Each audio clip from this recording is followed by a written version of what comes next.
कार्तिक मास को शास्त्रों में पुण्य मास कहा गया है।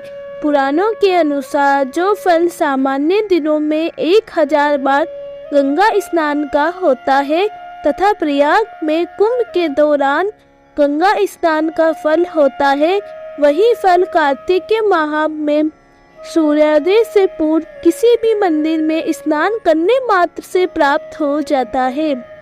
शास्त्रों के अनुसार कार्तिक मास स्नान की शुरुआत शरद पूर्णिमा से होती है और इसका समापन कार्तिक पूर्णिमा को होता है। पद्म पुराण के अनुसार जो व्यक्ति पूरे कार्तिक माह में सूर्योदय से पूर्व उठकर नदी अथवा तालाब में स्नान करता है और भगवान विष्णु की पूजा करता है, भगवान विष्णु की उन पर असीम कृपा होती है। पद्म पुराण के अनुसार जो व्यक्ति कार्तिक मास में नियमित रूप से सूर्योदय से पूर्व स्नान करके धूप दीप सहित भगवान विष्णु की पूजा करते हैं, वे भगवान विष्णु के प्रिय होते हैं। पद्म पुराण की कथा के अनुसार कार्तिक के स्नान और पूजा के पुण्य से ही सत्यभामा को भगवान श्री कृष्ण की पत्नी होने का सौभाग्य प्राप्त हुआ। कथा है कि एक बार कार्तिक मास की महिमा जानने के लिए कुमार कार्तिकेय ने भगवान शिव से पूछा कि कार्तिक मास को सबसे पुण्यदायी मास क्यों कहा जाता है। इस पर भगवान शिव ने कहा कि नदियों में जैसे गंगा श्रेष्ठ है, भगवानों में विष्णु, उसी प्रकार मासों में कार्तिक श्रेष्ठ मास है। इस मास में भगवान विष्णु जल के अंदर निवास करते हैं, इसलिए इस महीने में नदियों एवं तालाब में स्नान करने से विष्णु भगवान की पूजा और साक्षात्कार का पुण्य प्राप्त होता है।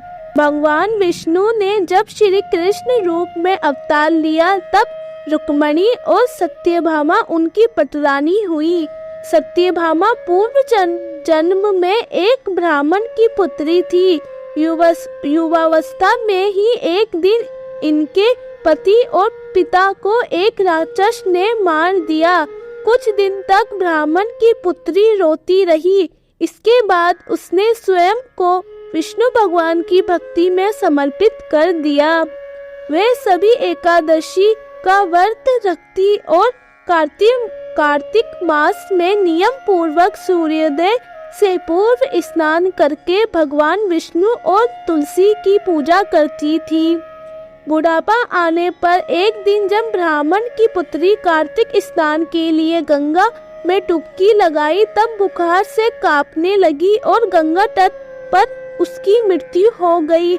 उसी समय विष्णु लोक से एक विमान आया और ब्राह्मण की पुत्री का दिव्य शरीर विमान में बैठकर विष्णु लोक पहुंच गया।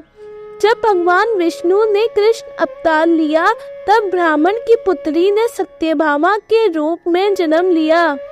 कार्तिक मास में दीपदान करने के कारण सत्यभामा को सुख और संपत्ति प्राप्त हुई।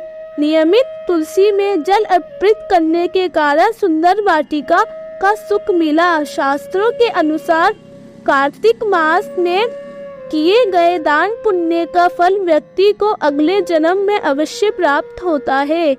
कार्तिक मास में क्या करना चाहिए और क्या नहीं करना चाहिए।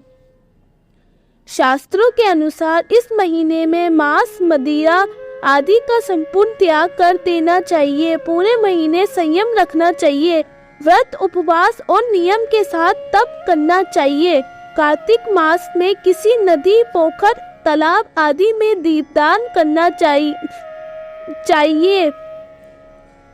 कार्तिक मास में तुलसी पूजन जरूर करना चाहिए और तुलसी का नियम से पूजा के बाद में प्रसाद स्वरूप सेवन करना चाहिए।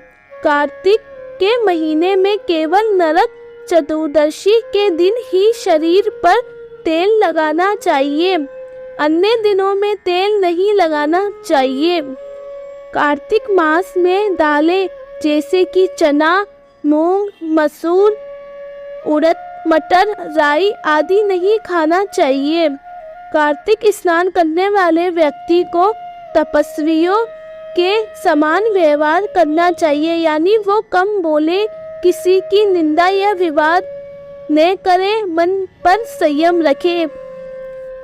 ये थे कार्तिक मास से जुड़े कुछ नियम जो सभी को अपनाने चाहिए। आपको कैसी लगी ये वीडियो हमें कमेंट कर जरूर बताएं। और भी ऐसी नई नई वीडियो देखने के लिए हमारे चैनल को सब्सक्राइब जरूर करें। राधे राधे।